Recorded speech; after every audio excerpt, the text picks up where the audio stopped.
ஒரு கணம் இதை யோசிச்சு பாருங்க. அதாவது நீங்க ஒரு ரியல் எஸ்டேட் சொத்து வாங்க போறீங்க. ஆனா அதோட மதிப்பு பக்கத்துல என்ன புது ஹைவே வருது, இல்ல இல்ல எத்தனை ஐடி கம்பெனி வரப்போகுதுங்கிறத பொறுத்து இல்ல. இல்ல சரியா? ஆமா, சரியா சொன்னீங்க. அதெல்லாம் இல்லாம அந்த மண்ணுல இருக்கிற மண்புழுக்களோட ஆரோக்கியம், அப்புறம் அங்க இருக்கிற ஒரு தென்னை மரத்தோட தொடர்ச்சியான விளைச்சல், இத பொறுத்து அந்த நிலத்தோட மதிப்பு தீர்மானிக்கப்படுதுன்னா எப்படி இருக்கும்? ம் கேட்கவே ரொம்ப சுவாரஸ்யமா இருக்கு. இத பத்தி தான் இந்த ஆழமான அலசல்ல நாம இன்னைக்கு விரிவாக பார்க்க போறோம். இத கேட்டுட்டு இருக்கிற நீங்க எப்பவாவது இணையத்துல வெற்று நிலங்களோட விளம்பரங்களை பார்த்துட்டு ஆமா, நிறைய பேர் அப்படி யோசிப்பாங்க. கண்டிப்பா. அதாவது இந்த தரிசு நிலத்தை வாங்கி எப்படி நாம ஒரு பசுமையான பண்ணையா மாத்துறது, அதுக்கான நேரமும் அனுபவமும் என்கிட்ட இருக்கா அப்படின்னு உங்களுக்குள்ளே கேட்டிருப்பீங்க. உண்மைதான். விவசாயம் செய்யணுங்கிற ஏக்கம் இப்போ நகரங்கள்ல வாழ்ற பலருக்கும் என்ன சொல்றது, ஒரு உளவியல் ரீதியான தேவையாவே மாறிடுச்சு. கம்ப்யூட்டர் ஸ்கிரீன் முன்னாடி பல மணி நேரம் உட்கார்ந்துட்டு இருக்கிற ஒருத்தருக்கு மண்ணுல இறங்கி வேலை செய்யணும்னு தோன்றது ரொம்ப இயல்புதான். ஆமா, ஆனா ஒரு வெற்று நிலத்தை வாங்கி அதை விவசாயத்துக்கு ஏத்த மாதிரி மாத்துறதுங்கிறது சினிமால வர்ற மாதிரி ஈஸியான விஷயம் கிடையாது. அதுக்கு பின்னாடி கடுமையான உழைப்பு, பொருளாதார சவால்கள். அதான், அந்த பயணத்துல தான் பலருடைய கனவுகளே காணாம போயிடுது. ஒரு நிலத்தை வாங்குறது வேற, அத சரியா செயல்படுற ஒரு பண்ணையா மாத்துறது வேற. எக்ஸாக்ட்லி. இந்த ரெண்டுக்கும் நடுவுல இருக்கிற அந்த பெரிய இடைவெளியை எப்படி நிரப்புறதுன்னு தேடும்போது தான் நமக்கு ஒரு சுவாரஸ்யமான திட்டம் கிடைச்சிருக்கு. ஆமா, Dream of Works real estate நிறுவனம் வழங்குற சஸ்டைனபிள் ரூட்ஸ், அதாவது நிலையான வேர்கள் அப்படின்னு சொல்லப்படுற ஒரு ஒருங்கிணைந்த பண்ணைய மாதிரி. இந்த திட்டத்தோட ஆவணங்களை நாம உற்று கவனிச்சா அவங்க வெறும் நிலத்தை மட்டும் விக்கலங்கிறது தெளிவா புரியுது. அதாவது நிலம், அதுக்கான கட்டமைப்பு, அப்புறம் அதை நிர்வகிக்கிற ஒரு முழுமையான அமைப்பு, இது எல்லாத்தையும் ஒரு பேக்கேஜா கொடுக்கறாங்க. இது நடைமுறைக்கு எந்த அளவுக்கு சாத்தியம்னு நாம இன்னைக்கு தோலுரிக்க போறோம். சரி, இதோட தொடக்க புள்ளியை நாம பொருளாதார ரீதியா அனலைஸ் பண்ணலாம். அவங்களோட அடிப்படை சலுகை என்னன்னா, 1 ஏக்கர் அளவிலான பண்ணை நிலத்தை 15 லட்சம் ரூபாய்க்கு தராங்க. ஒரு நிமிஷம், 15 லட்சமா? பல நேரங்கள்ல விலைக்கு ஆசைப்பட்டு ரொம்ப தூரத்துல இருக்கிற தரிசு நிலத்தை வாங்கிடுவாங்க. ஆமா, வாங்கிட்டு அப்புறம் அங்க போர் போடுறது, வேலி அமைக்கிறது, மண்ணை சரி பண்றதுன்னு நிலத்தோட விலையை விட அதிகமான பணத்தை செலவு பண்ண வேண்டியிருக்கும். அதான் இங்க ரொம்ப சுவாரஸ்யமான விஷயம். சஸ்டைனபிள் ரூட்ஸ் திட்டத்துல நிலம் மேம்பாட்டிற்கான தனிப்பயனாக்க வசதிகள் கொடுக்கறாங்க. அதாவது கஸ்டமைசபிள் லேண்ட் டெவலப்மெண்ட். ஓ, அப்ப இது வெறும் வெற்று காகிதம் இல்ல, நமக்கு அந்த நிலத்துல என்ன வேணும்னு நாமளே முடிவு பண்ணலாம். ஒரு build your own adventure game மாதிரி. சரியா சொன்னீங்க. அதை செயல்படுத்துறதுக்கான அடிப்படை வேலைகளை நிறுவனமே செஞ்சு தராங்க. இதைத்தான் பொருளாதாரத்துல ஃப்ரிக்ஷன்லெஸ் என்ட்ரி, அதாவது தடையற்ற நுழைவுன்னு சொல்லுவோம். இது புது முதலீட்டாளர்களுக்கு இருக்கிற பெரிய தடையை உடைக்குது. ஆனா அவங்க இன்னொரு விஷயமும் சொல்லியிருக்காங்களே, பண்ணை வீடுகள் அமைப்பதற்கேற்ற மனைகள் அப்படின்னு. இங்க எனக்கு ஒரு சந்தேகம் வருது. என்ன சந்தேகம்? இப்போ பண்ணை வீடுனாலே அது ஒரு சொகுசு வாழ்க்கை முறைக்கான அடையாளமா மாறிடுச்சு. வீக்கெண்ட்ல ஃப்ரெண்ட்ஸோட போய் ரெஸ்ட் எடுக்கிற இடமா தானே பலரும் பாக்குறாங்க. ஆமா, அப்படி ஒரு பிம்பம் இருக்கு. விவசாயம்னா காலையில எழுந்து கடினமா உழைக்க வேண்டிய இடம். அங்க போய் இந்த பண்ணை வீடு, சொகுசு கலாச்சாரம் எந்த அளவுக்கு செட் ஆகும்? இது உண்மையான விவசாயத்தை வெறும் ரியல் எஸ்டேட் வியாபாரமா சுருக்கிடாதா? நீங்க கேக்குறது நியாயம்தான். இது மேலோட்டமா பார்க்க முரண்பாடா தெரியலாம். ஆனா உழைப்புக்கும் சொகுசுக்கும் நடுவுல ஒரு பேலன்ஸ் உருவாக்குறது தான் இதோட நோக்கம். ஓ, அதாவது அந்த நகரத்து முதலீட்டாளரை மனசுல வச்சு சொல்றீங்களா? கண்டிப்பா. அவர் தன்னோட வேலையை விட்டுட்டு முழுநேர விவசாயியா மாறப் போறதில்ல. அவர் அங்க நடக்கிற விவசாயத்தை கண்காணிக்கவும், இயற்கையான சூழல்ல நேர செலவிடவும் ஒரு பாதுகாப்பான இடம் வேணும். புரியுது. அதனால விவசாய நிலத்துல நவீன வசதிகள் கொண்ட வீடு இருக்கிறது தப்பில்ல. அது ஒரு பேஸ் கேம்ப் மாதிரி செயல்படுது.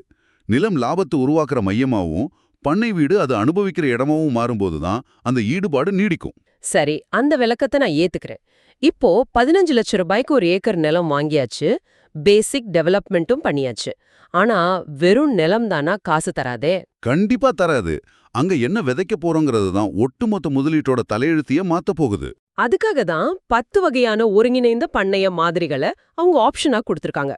இதை நான் ஒரு பெரிய ஹோட்டலோட பஃபே சிஸ்டம் கூட ஒப்பிட விரும்புறேன். நல்ல ஒப்பீடு. இந்த 10 மாடல்களையும் நாம சும்மா ஒரு லிஸ்டா பார்க்காம அதோட பொருளாதார தன்மையை வச்சு பிரிக்கலாம். முதல்ல நீண்ட கால வருமானத்தை மையமா கொண்ட மரப்பயிர்கள், அதாவது தென்னை விவசாயம், மா விவசாயம், அப்புறம் வாழை விவசாயம். இந்த 3 மாடலும் ஒரு தோட்டத்தோட நிலையான தூண்கள் மாதிரி இல்லையா? ஆமா, தென்னை ஒருமுறை வேறு ஊன்றிடுச்சுன்னா பல வருஷங்களுக்கு நிலையான வருமானம் வரும். மாமரம் சீசன்ல பெரிய லாபம் தரும். வாழை குறுகிய கால சுழற்சியில தொடர்ச்சியா காசு கொடுக்கும். இது கூடவே தினசரி அல்லது வாராந்திர பணப்புழக்கத்துக்காக, அதாவது கேஷ் ஃப்ளோவாக காய்கறி விவசாயத்தையும் 4வது மாடலா கொடுத்திருக்காங்க. இது எல்லாமே தாவரங்கள் சார்ந்த ஒரு லேயர். ஆனா ஒருங்கிணைந்த பண்ணைங்கிற வார்த்தைக்கான உண்மையான அர்த்தம் அடுத்தடுத்த மாடல்கள்ல தான் ஆரம்பிக்குது. நீங்க விலங்குகள் மற்றும் நீர்வாழ் உயிரினங்களை பத்தி சொல்றீங்க.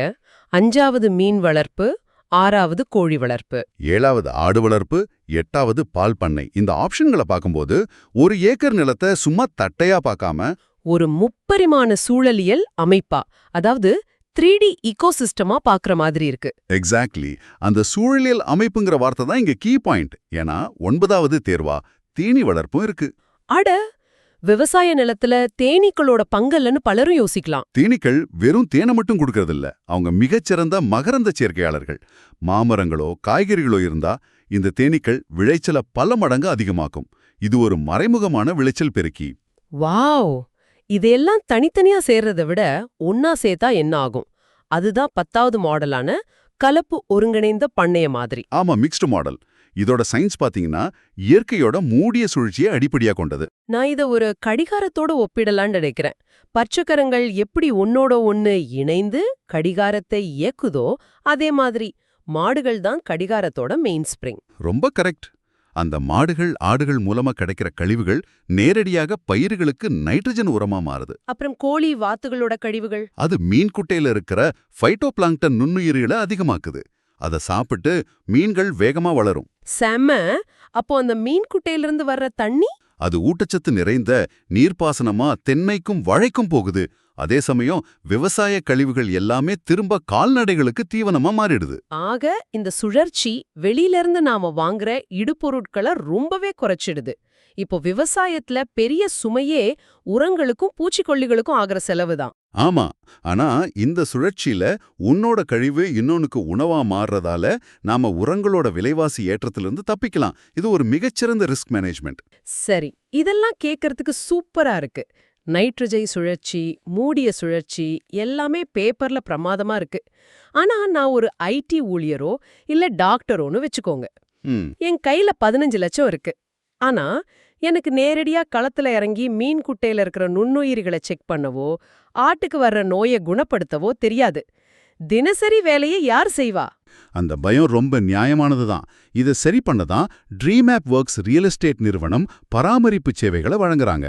ஓ, மெயின்டெனன்ஸ் சர்வீஸ். ஆமா, நீங்க நிலத்தை வாங்கி மாடலை செலக்ட் பண்ணிட்டா போதும். செடிக்கு தண்ணி ஊத்துறதுல இருந்து கால்நடைகளை பாத்துக்கிறது வரைக்கும் அவங்களோட நிபுணர்கள் குழுவே பாத்துக்கும். ஒரு நிமிஷம், இங்கதான் எனக்கு ஒரு பெரிய முரண்பாடு தோணுது.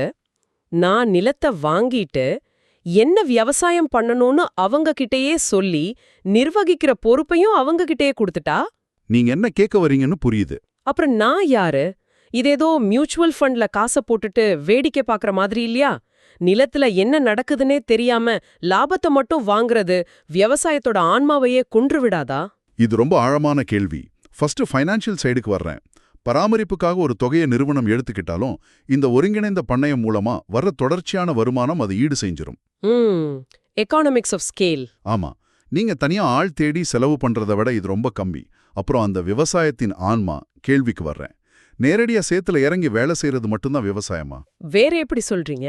ஒரு தரிசு நிலத்தை வாங்கி நேரம் இல்லாம அது அப்படியே போட்டு வைக்கிறதுல தான் உண்மையான இழப்பு இருக்கு. 6 மாசத்துல வித்துடுவாங்க. அதுக்கு பதிலா இயற்கைக்கு உகந்த சூழல்ல ஒரு நிலத்தை உருவாக்கி அதை உசுரோட வச்சிருக்கிறது முக்கியம் இல்லையா? உண்மைதான். அது ஒரு நேச்சர் ஃப்ரெண்ட்லி என்விரான்மெண்ட். நிறுவனம் அன்றாட வேலைகளை பார்த்தாலும் நிலம் உங்களுடையது தான். உங்களுக்கு நேரம் கிடைக்கும் போது அந்த சூழலுக்குள்ள நீங்க போகலாம். இது உங்களுக்கான ஒரு சேஃப்டி நெட். அட, இது ஒரு அருமையான பார்வை. அதாவது இது நம்மள விவசாயத்துல இருந்து அந்நியப்படுத்தல, பதிலா நாம தோத்துடாம இருக்கிறதுக்கு ஒரு அரணா செயல்படுது. எக்ஸாக்ட்லி. அந்த லாங் டேர்ம் வேல்யூ உங்ககிட்டயே தான் இருக்கு. சூப்பர். இத பத்தி மேலும் தெரிஞ்சுக்க விரும்புறவங்க ஆவணங்கள்ல எந்த எண்ணை தொடர்பு கொள்ளணும்னு போட்டிருக்காங்க. ஆர்வமுள்ள முதலீட்டாளர்கள் +9178166584 என்ற தொடர்பு எண்ணிற்கு கூப்பிட்டு முழுமையான விவரங்களை தெரிஞ்சுக்கலாம். உங்கள் முதலீட்டுக்கான சாத்தியக்கூறுகளை இந்த நம்பர்ல பேசி தெரிஞ்சுக்கலாம். மீண்டும் சொல்றேன், +9178766584. நாம இந்த ஆழமான அலசலோட இறுதி பகுதிக்கு வந்துட்டோம். 15 லட்சம் ரூபாயில 1 ஏக்கர் நிலம், 10 வகையான மாடல்கள், பண்ணை வீரர்கள், அப்புறம் பராமரிப்பு சேவைகள். ட்ரீமேப்ஸ் ஒர்க்ஸ் ரியல் எஸ்டேட் நிறுவனம் விவசாய முதலீட்டை ரொம்ப எளிதாக்கியிருக்கிறாங்க. ஆமா. அதனாலதான் அவங்களோட தாரக மந்திரமும் தெளிவா சொல்லுது. உங்கள் நிலத்தை சொந்தமாக்குங்கள், ட்ரீமேப்ஸ் ஒர்க்ஸ் ரியல் எஸ்டேட்டுடன் உங்கள் எதிர்காலத்தை வளர்க்கலாம். அருமை. சரி, நிகழ்ச்சிய முடிக்கிறதுக்கு முன்னாடி இதை கேட்டுட்டு இருக்கிறவங்க கிட்ட ஒரு கேள்வியே வைக்கிறோம். நகரத்தோட நெரிசல்ல இருந்து தப்பிச்சு நீங்க 1 ஏக்கர் நிலம் வாங்குறீங்க. மரங்கள், கால்நடைகள், ஒரு பண்ணை வீடு. ஆமா, இதையெல்லாம் ஒரு நிபுணர் குழு பராமரிக்குது. இந்த நிர்வகிக்கப்பட்ட விவசாயம் மனிதனுக்கும் அவனோட நிலத்துக்குமான உறவை அடுத்த கட்டத்துக்கு கொண்டு போகுதா, அல்லது இயற்கை மீதான நம்ம ஈடுபாட்ட ஒரு வசதியான சந்தா முறையா மாத்திடுதா?